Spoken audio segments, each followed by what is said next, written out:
Welcome. We have Rena Nicole here, and we're going to start with a breath so that we can regulate our nervous system and come into the call, this beautiful, sacred conversation. Take a nice deep breath in through the nose, all the way down into the belly and out. A second breath in and out. And a third breath in.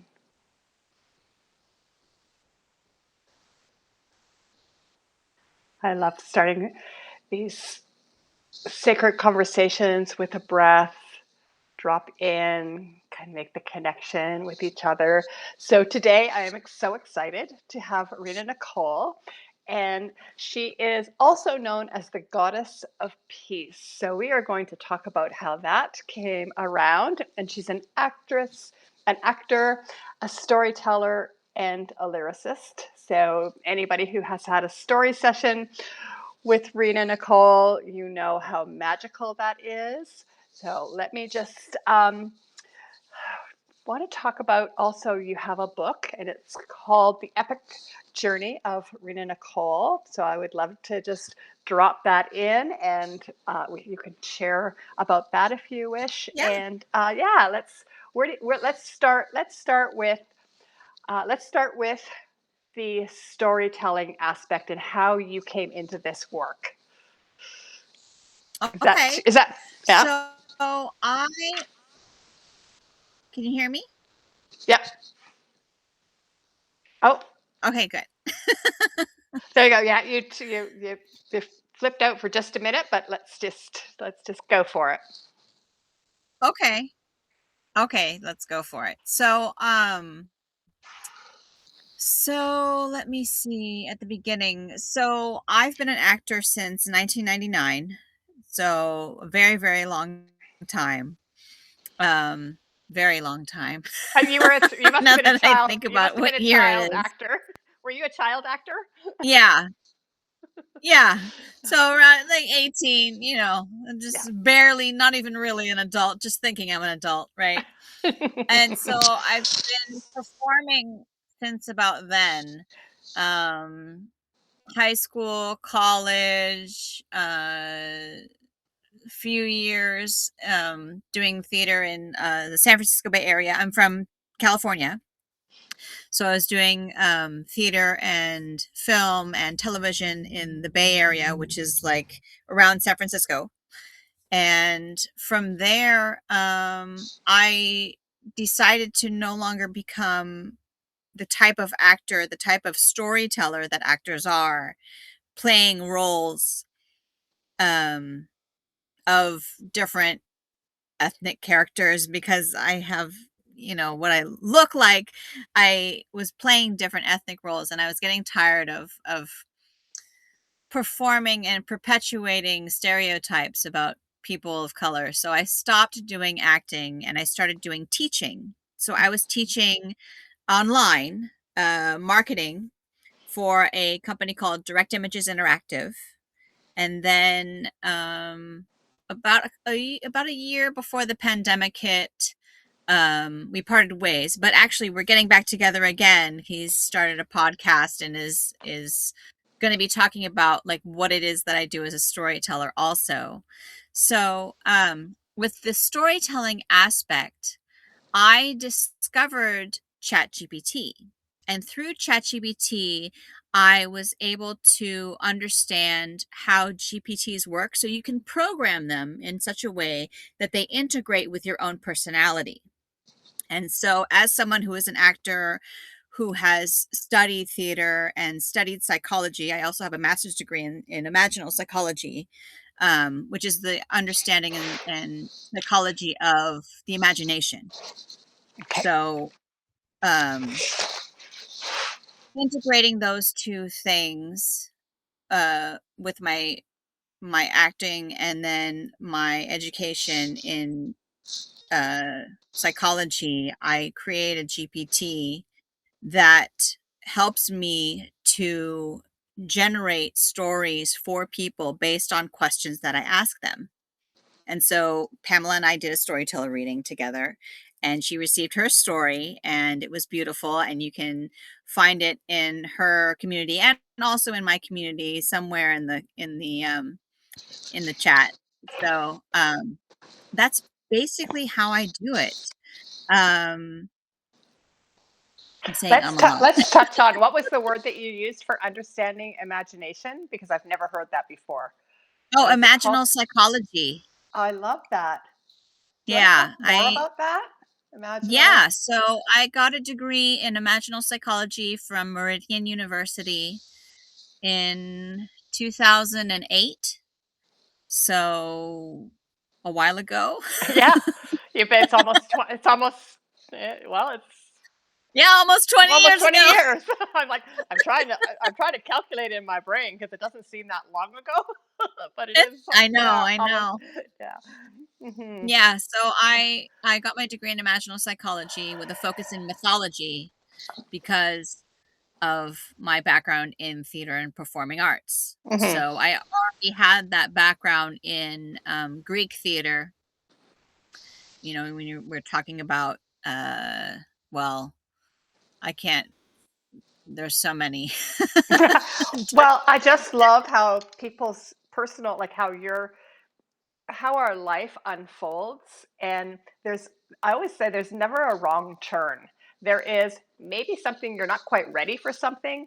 And so you're feeling like you go off path and you learn a lesson or you have an experience and then Mhm. you come. So it's always like soul is always bringing us back to our Yeah, trajectory that we're meant to be on. But you have these beautiful experiences that have been your career and have been your education, and how they've dovetailed now into the work that you do now. And it's really magical.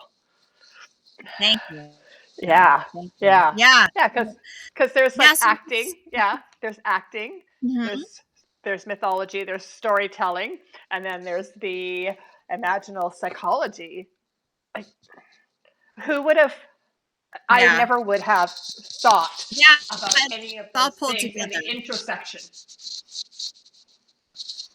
Yeah. So tell Yeah, us. it all comes Go ahead.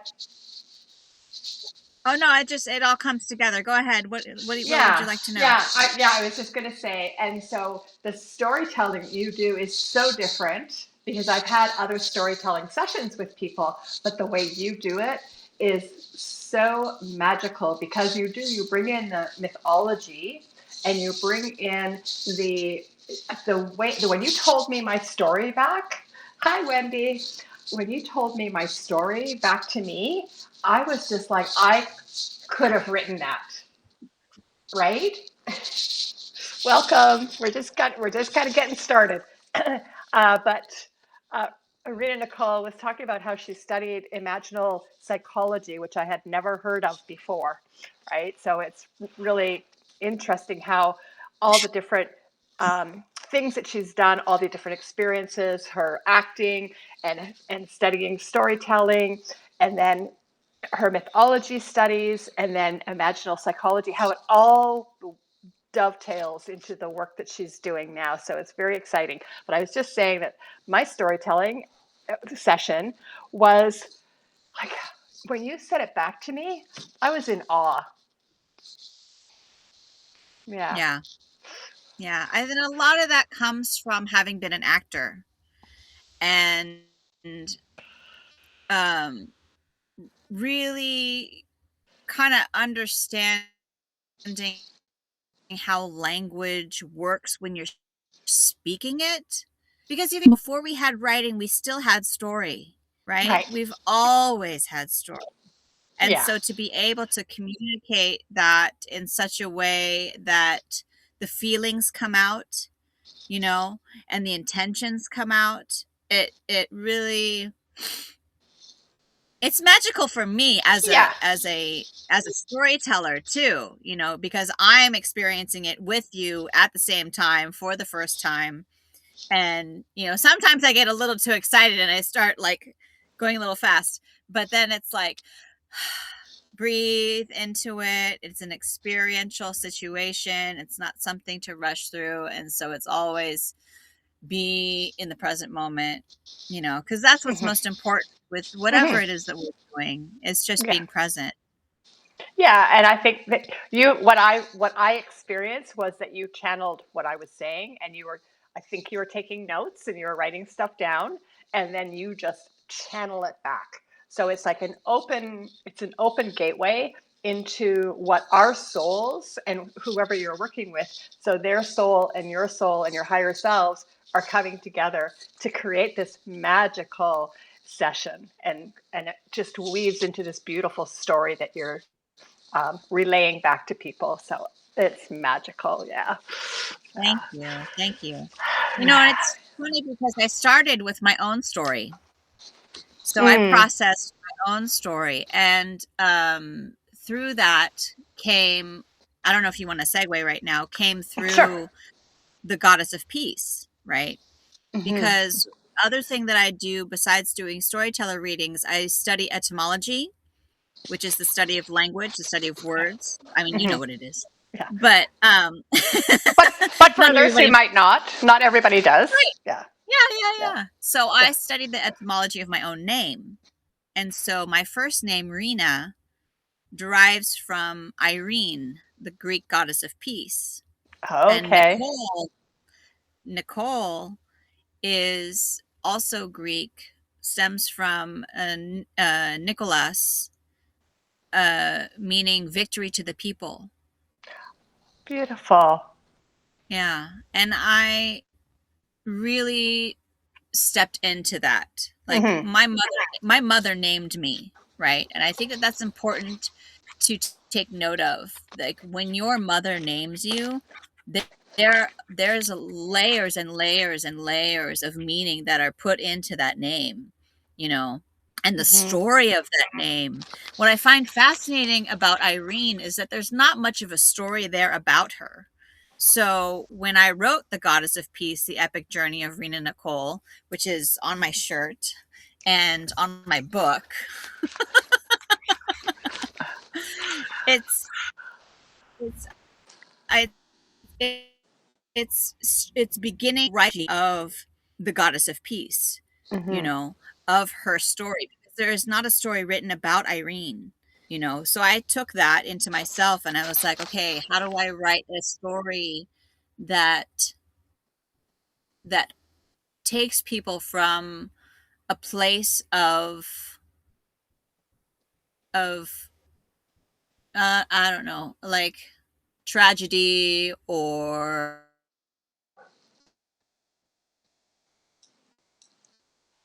Is it maybe the essence of?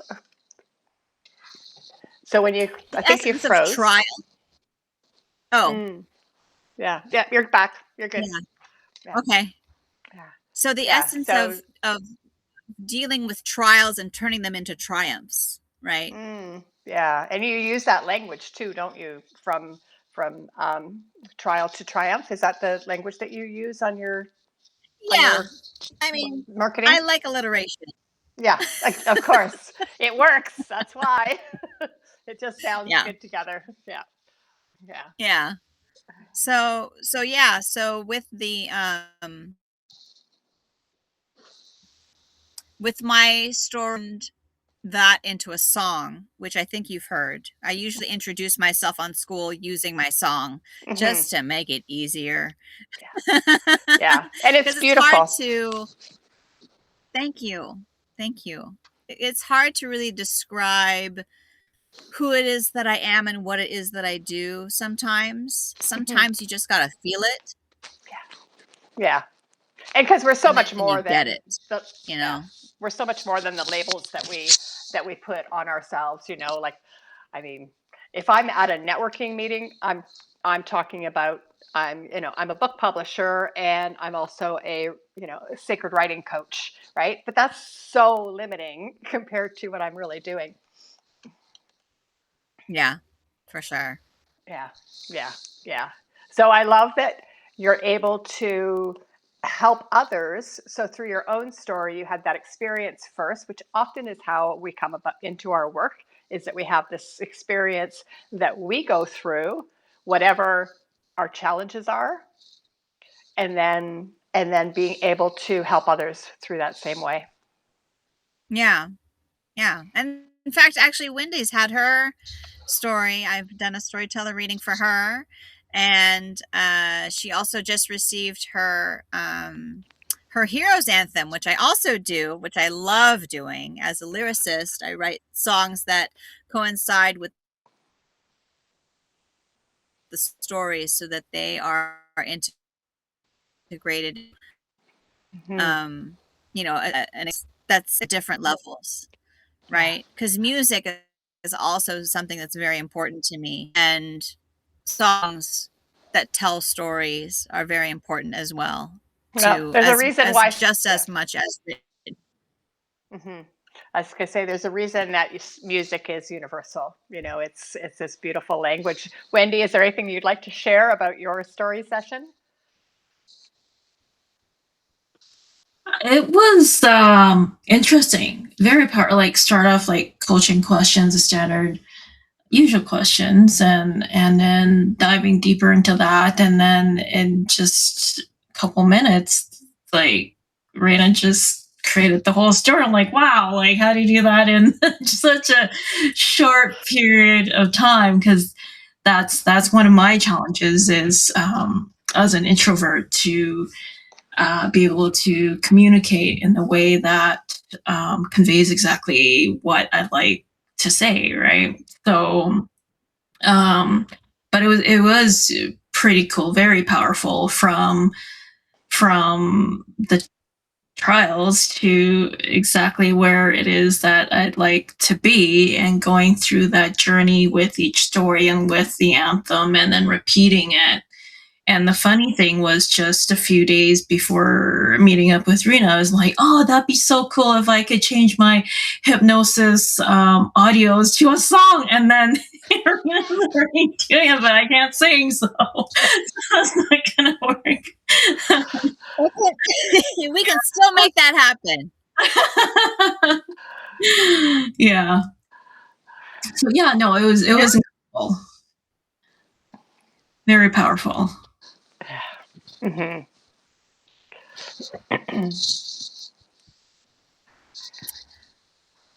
So, go ahead, Pamela. What were you going I to was just say? going to Sorry. say we have a lag between your speaking and your movements. So, but that's okay. Go ahead.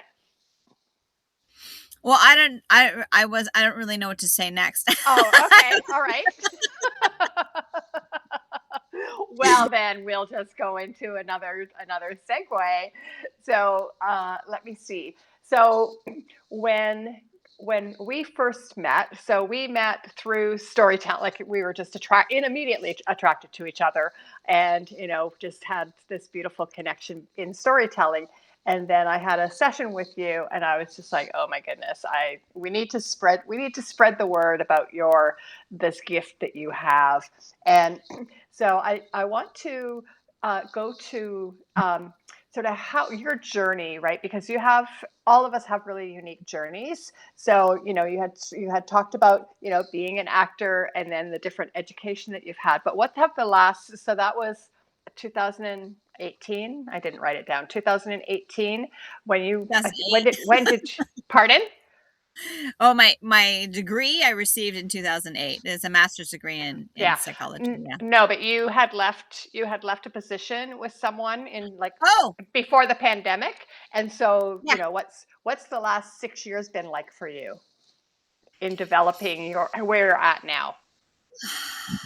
Well, there were some years. So, during the pandemic, I was a peer support specialist. So, full disclosure, I have something called bipolar 1 disorder, which is a disorder where my thoughts race and I don't think that I need sleep, and I'll just go and go and go, especially when I'm passionate about something.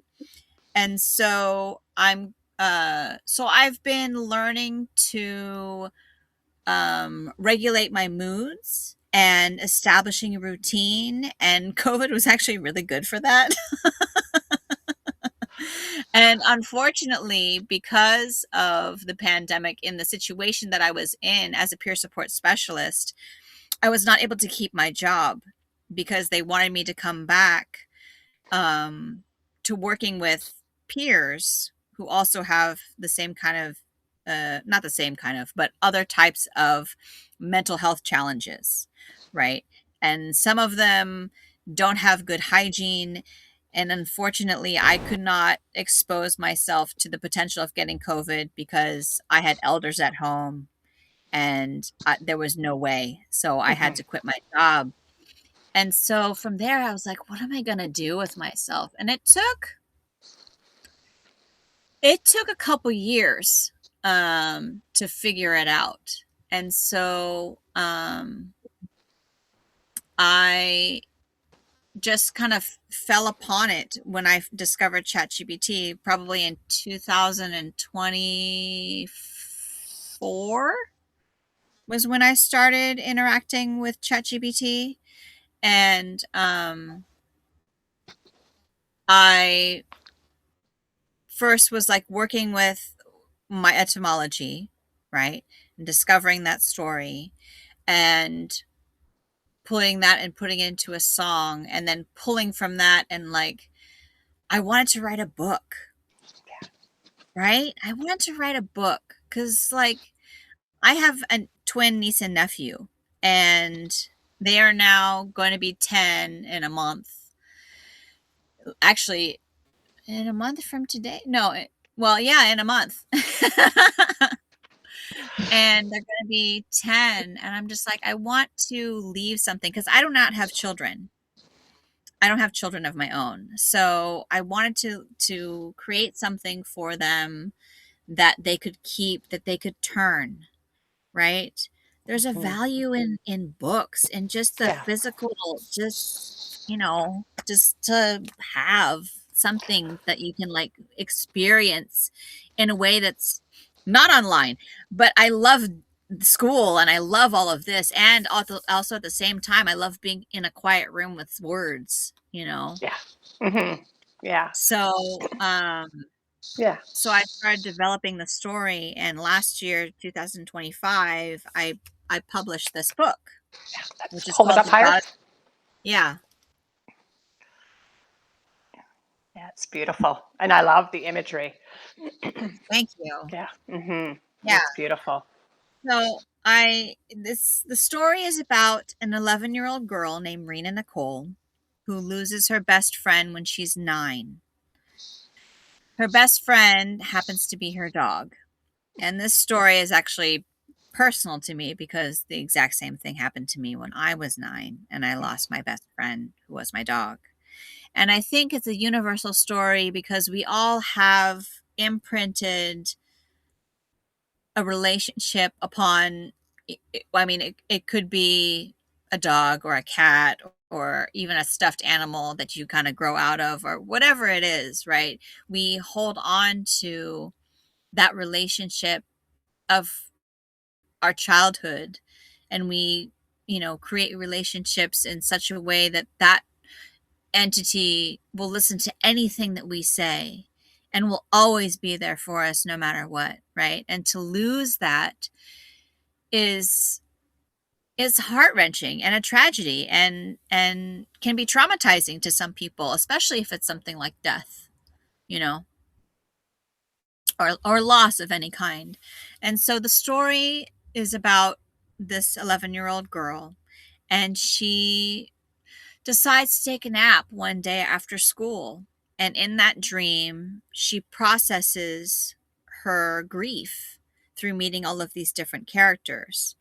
And the characters stem from my original story that I had generated using ChatGPT, right?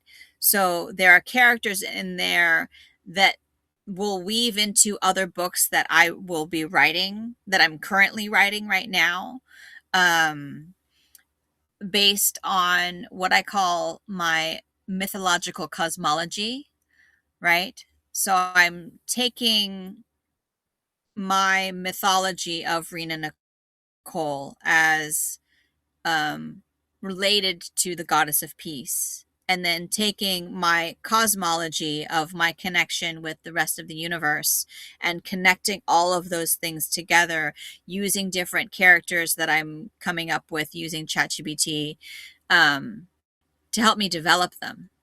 And I've created videos with some of those characters also that I'll post in school,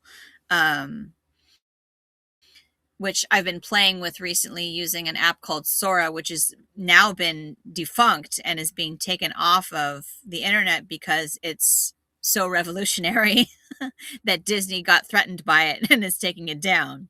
So, but I've downloaded all my videos, so I have those to share with people. And I'm really excited about the stories that I'm able to create now, because I don't have to think as hard as I used to when I'm writing, you know, because because of the bipolar disorder, there's so much going on in my head, so much, and I can't write it all down like individually, right? I have to get the concept in there, and I have to get the language in there, and I have to do it a certain way, and then create that story. So yeah, that's what I'm working on right now. I have to republish my book. So you want to hear a story? Yeah, yeah. Of course, we want to hear the story. I just want So let me just say one thing though, because you mentioned something really important about the physical books and how you want to um, bring those to your niece and your nephew, and that's a piece of legacy that you're leaving for them. So that's really, really important. yeah. Well, and the way that I wrote the story too, it's very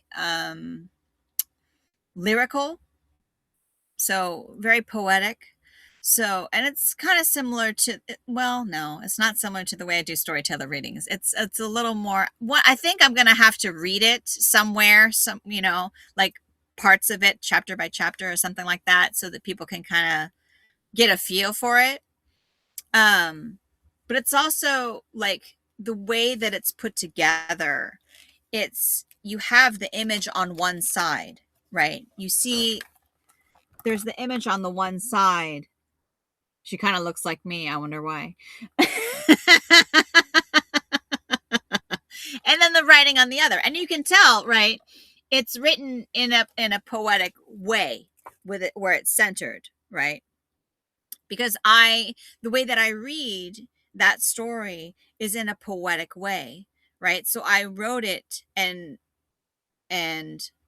formatted it in a way that me as a reader who reads out loud can read it succinctly with the types of breaks that you need as a reader to read that to as a storyteller to read that story. So I had last year given my story to a local bookstore and a local boutique kind of shop, right? And they're like, yeah, this is cool, what a beautiful cover, I'll read. I told them, please read it so that you know what the story is, so that when you're selling it, you can sell it properly, like you know what you're selling. So months go by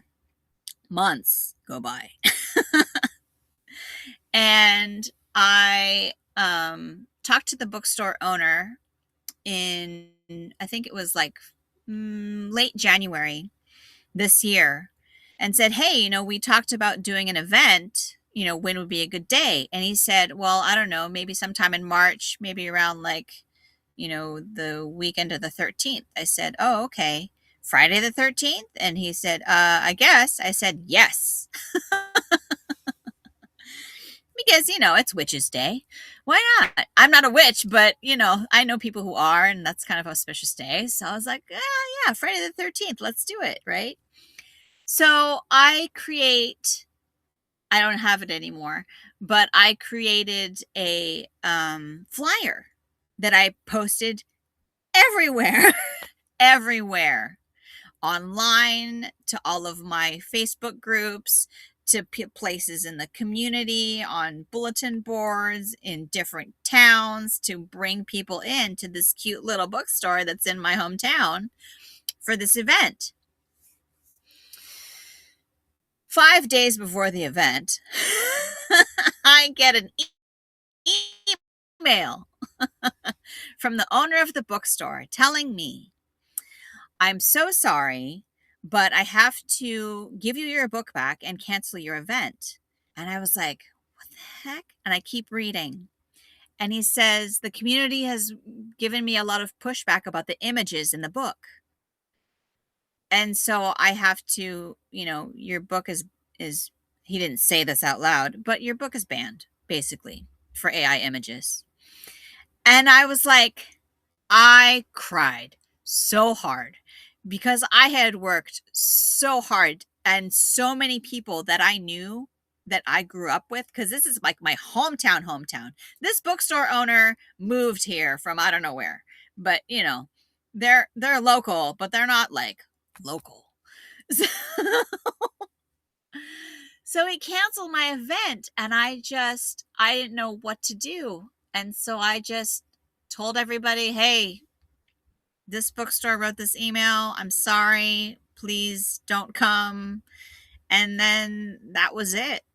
So I had to pull the book. So now I have like, I don't know, however many books I purchased for the event. Where did I put them? I don't know. I don't know where I put them. I set them down somewhere in a corner. But, so yeah, he had an open mic like a few days before my event. And I was just like, because I had practiced a speech that I was going to give at my reading about storytelling and teaching people about why it's called The Goddess of Peace, the Epic Journey of Rena Nicole. Because they would know, oh, yeah, she's Rena Nicole. She's an egomaniac. But it's not about that, right? It's about the deeper meaning of the name and the value of naming. And that's what I was going to give my speech about. So I went to the open mic at the bookstore, and I had a mask on because I usually wear a mask when I go out, because now we got measles and I don't know what else going on around here. So I had a mask on and I took it off, and I took my vest off and I had this shirt on, and I was just like, I'm going to do my speech. And I did it, and everybody loved it. People came up to me and was like, wow, you have a book? I'm like, well, not here. Lost opportunity. Right. Yeah. So, yeah. So I picked up my books that day, and he was like, well, you should have, I don't know, you should have like reformatted it so it was in like a square format so people could read it in a I don't know how you would read it in that way. And you have AI images in it, so you need to find an illustrator, and your book is made poorly. It shouldn't be in a photo book format. It needs to be in like a regular format. And I feel so bad for writers like you, because they get messed up by all of the different print on demand companies. I'm like, yeah, okay, you feel real sorry for me. Yeah. Oh my goodness.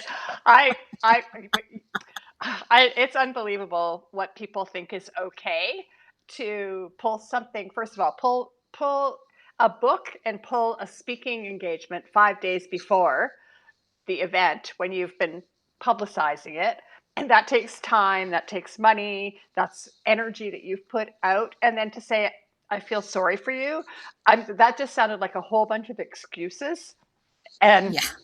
I'm just like, so you have a perfect opportunity on school to come in and do open mic readings, show people your book, like, go Yeah. be in your community, come into my community, and Yeah. let's make something. We've been talking about that on how I can bring that piece of like the open mic session into my community. We'll make it happen. And it's just, okay, I'm just going to say it. It's really narrow-minded, and that was a huge missed opportunity for him. How many Oh books yeah, could he have sold that night? And then sold again in your talk. So he had two opportunities for you to to speak and for him to earn commission on your book. And because he didn't like like, how many people did he go out into the community and say and show your book and go, oh yeah, I agree with you. AI photos, that is not a real book. Come right. on. Right. Well, and the thing was is that it was like, it's about the story. Books are about the stories. I mean, Yeah, they're not about the images. yeah, But, whatever. I mean, yeah. So and the thing is that the people in the community that didn't like it aren't going to buy the book. Those aren't the exactly, people that they are not your people. That yeah, sounds like there was a lot of people who were excited about it, and so I guess the invitation for them is to come on to school and be a part of your community and order the book. They're in your town, so you can sell those books directly to them, and there's no loss, there's no sharing of the revenue with a bookstore who thinks that it's unworthy of being a real book. Right. Like, Well, and actually the book is available on Etsy now. The yeah, way that this book is available on Etsy now. yeah, And yeah, I mean, I put together a GoFundMe because and thank you, Wendy. I was so taken aback by that bookstore owner that I had to reformat it and find an illustrator that I'm like, well, how am I going to do that? The whole reason why I did AI images in the first place was because I was getting quotes from illustrators that were charging me crazy yeah. crazy amounts of money. And I understand my partner is a fine artist and he is not threatened by me. And he will also not make 80 different images to put in my book, Right. because it's all full color, you Yeah, know. yeah, and So it creates an expensive book to print because it's a 4-color book, and yeah, but yeah, the size is what you want the size to be. It's like that's the most ridiculous statement I've ever heard. It's like, oh, it's the wrong shape. No, we have square books, we have 6 by 9, we have 10 by 8. Like, you just have to go onto Amazon and right. see all of the different options there are for books, and then you can custom create one too. So, but yeah, Yeah. I'm sorry that happened to you because that's a really horrible experience. And it's when people are threatened by the online book market, that's on them. It's not on you, right? That's a bookstore who is a boutique bookstore. Yeah. What were you Yeah. saying? Well, yeah. No, I was agreeing with you. Hmm. Um so yeah, so that's the GoFundMe is actually to show him, but just that right, that I can, if I need to reformat it so that it's acceptable, not necessarily for his bookstore, but possibly for other bookstores, then that's what I'm going to do, because I want it to be available in my community, not just online. Hmm. I want to put it in the library. And I think what I might do, I've been talking to several other people who are just like, go ahead and submit it to the library as is. And I'm like, maybe it'll work. Maybe they'll accept it as is. Hmm. There are Yeah. lots of books out there that are written in different ways. So yeah, that's my next goal. So I started my school in March. In April, I'm going to be submitting my book to a library. Yeah. So good for you. But let me just share too that when Photoshop came in, right? Photoshop is AI. It's like it's an older version, and all of the Right. artists were like, "Oh my goodness, it's the end of the artistic era is dead, gone. What are we going to do? Nobody's going to be paying for artists anymore. No, that didn't happen, and that's not going to happen with AI either. I mean, that's a big statement because who knows where AI is going. But with even the cover that I had, just a sec here. So this is one of the anthologies, right? So one of the authors, there's 12 authors in this book that I produced. One of the authors is an artist. And so she painted that, and then she took it into Photoshop and brought some elements, because that's what you do, right? So, so there's all these little, like all the light and everything. That's all. She had 2 images that she superimposed in Photoshop, right? So essentially, this cover is AI. It's artificial intelligence, right? And so we see that everywhere. And the number of titles, if you go onto Amazon, the number of titles you can tell, they're AI. They're an AI generated image, right? So anyway, I'll get off that soapbox. Yeah. Tell us Let's more change the about subject. No, tell us more about your GoFundMe. Okay, well, the GoFundMe is basically for reformatting the book. The company that I use to publish this they're called gelato.com. I don't recommend them. If you're doing t-shirts like this, awesome. If you're doing books, do not use them. I've had several people who have ordered books from me. Several people have ordered books from me and have never gotten them, and their customer service is just like non-existent. That's the thing that I don't like about AI. They have an AI bot for their customer service, and you cannot get through to a human being at all. So I need to find a different publisher. Who that's going to be? Maybe you and I can have a conversation about that. But so I don't know if it needs to be reformatted. It probably does need to be reformatted because I did it by myself. I did the whole thing on my own. I didn't hire anybody. I figured it out on my own. So there are some things about this book that I do know that aren't like this page. That's a lot of writing all in one long thing. And I feel like it could probably be reformatted in such a way that it's like more readable. You're frozen, so we didn't see the book. We didn't see the page, but that's... Want to show it again? Yeah. Want to show it again? Oh, yeah, I'll show it again. Yeah. This is one of my favorite scenes. This is with... Oh, that's beautiful. Yeah. Stolen. Yeah, that's a lot of type on the page without any white space. It just needs more white space, that's all. Yeah. So, so I need help. Yeah. I love laying out. And that's where the I like the image. Okay, well, you are perfectly fine. I don't think there's anything wrong with it. I think they're great. Yeah, the images are beautiful. Yeah. Yeah. Thank you. So it's finding the right channel. It's finding the right channels for how to republish it now. Yeah.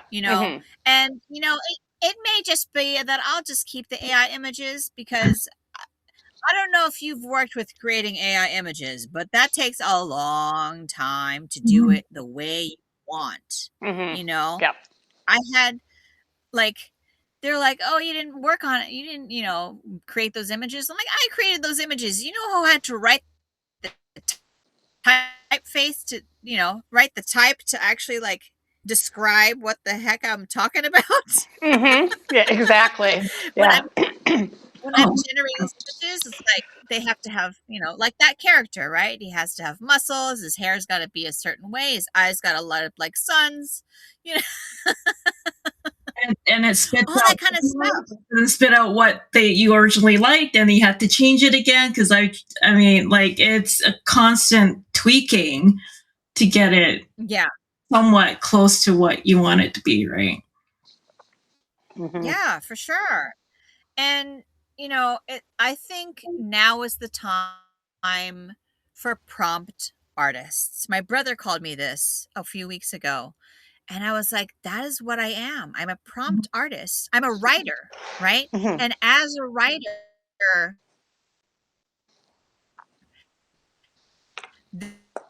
this is how we communicate through that's telling. AI generates because of story. You know, it's the stories that we tell Yeah. it, and then we co-create with it. And that's what I do with my storyteller readings. You know, they're a co-creation with source. Source being the ether, the internet, whatever. I mean, this is such a big thing. Yeah. One of the And I'm things, so passionate about it. yeah. I think your work is beautiful, and your book and the storytelling that you do. But one of the things that I've come to realize is that everything is its own entity. So my business is its own entity, and I co-create with my business. We co-create with the books that we're creating. We're co-creating with chat. We're and so the internet is everybody who's ever written a single word and put it up on the internet. It is the energy of everybody. So it's a collective and it's its own entity. Like it, it's as, for me, it's as simple as that. If you think about everything as its own entity and has its own energy, like all of the social media, they all have their own entity and their own energy. And we interact and co create with everything. Yeah. Yeah. And it's all about the energy you put out there, man. Yeah. All about the energy you put outside. Yeah. And whatever it is that you are believing too. I mean, that's the thing about storytelling. It takes the beliefs that you have and transmutes them into new beliefs, new ways of being, new ways of communicating with the world and expressing yourself through your own story as Yeah. is, you know? Mm-hmm. Yeah, and we're different. We're different at the beginning, even at this call. We're different from the beginning of the call to the exchange we've had, and then who we are at the end of the call, right? Because we've had Yeah. new ideas come in, different different conversations. So we're changing all of the time, and we're embodying. And I think that that's one of the things I love about our communities at school is that we're really embodying who we are.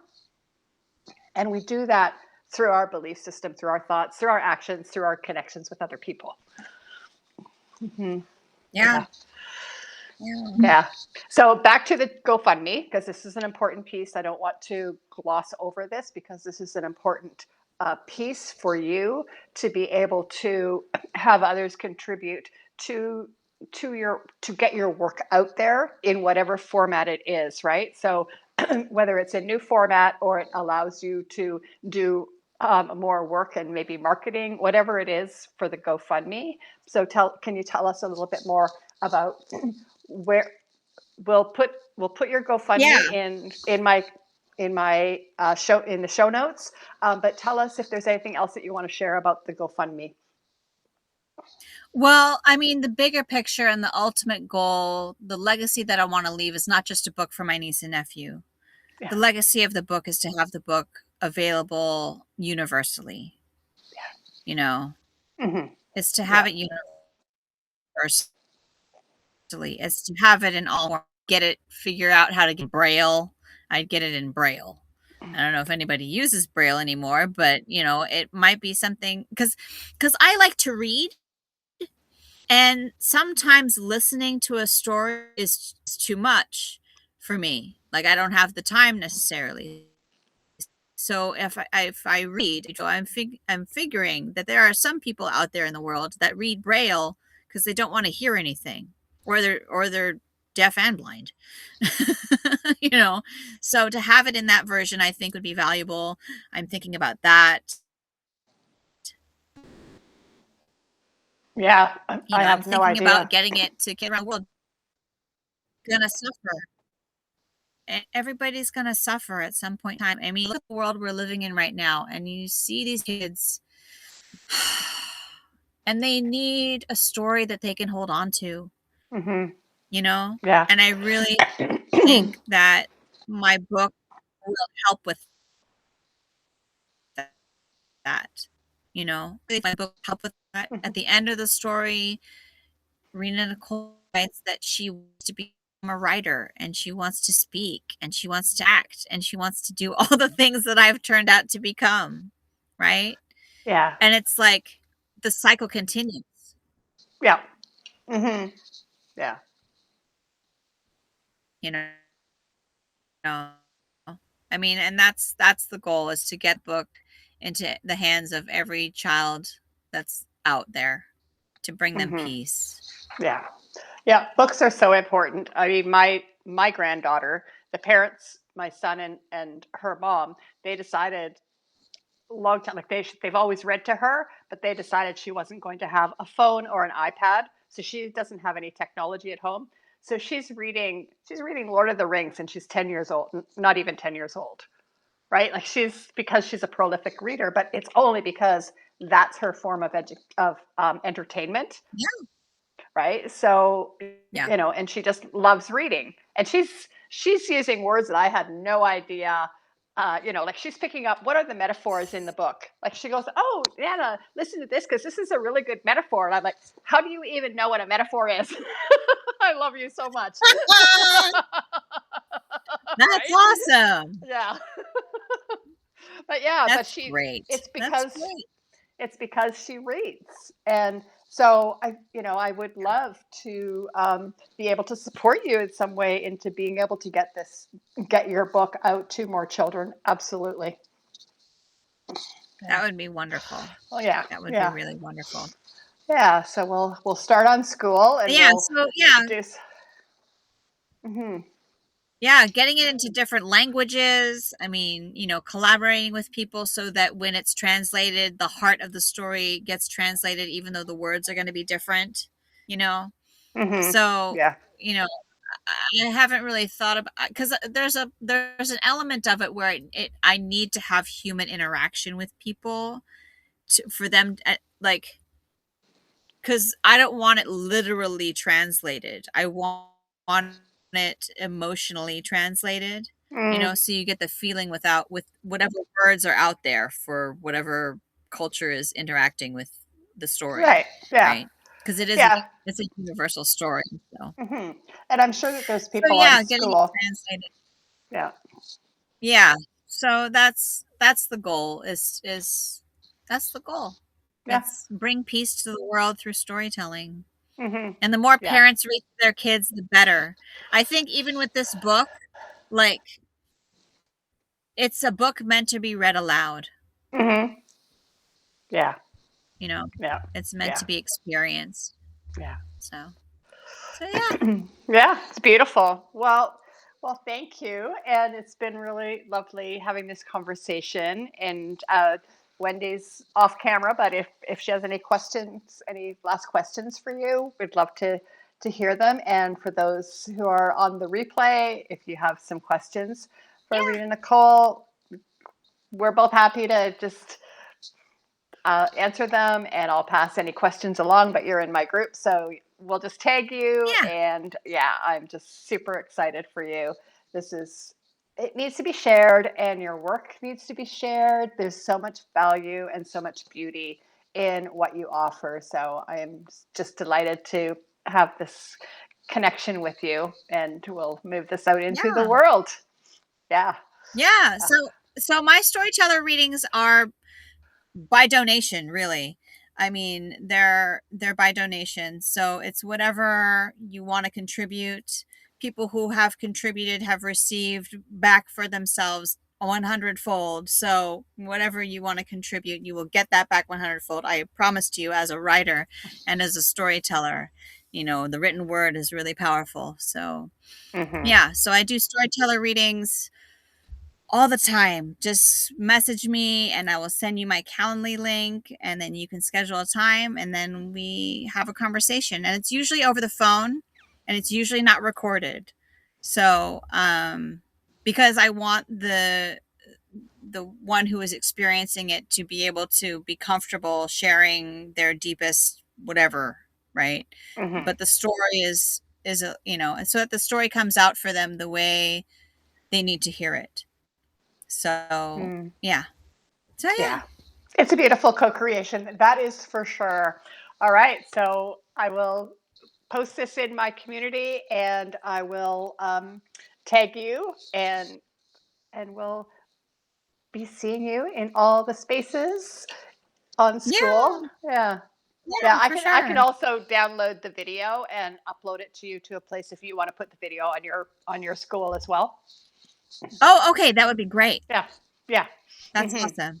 Yeah, I Yeah, will I'm do not that. familiar with how this all works, so yeah, thank you so much. I really appreciate you creating a space for me to share. So thank No, you.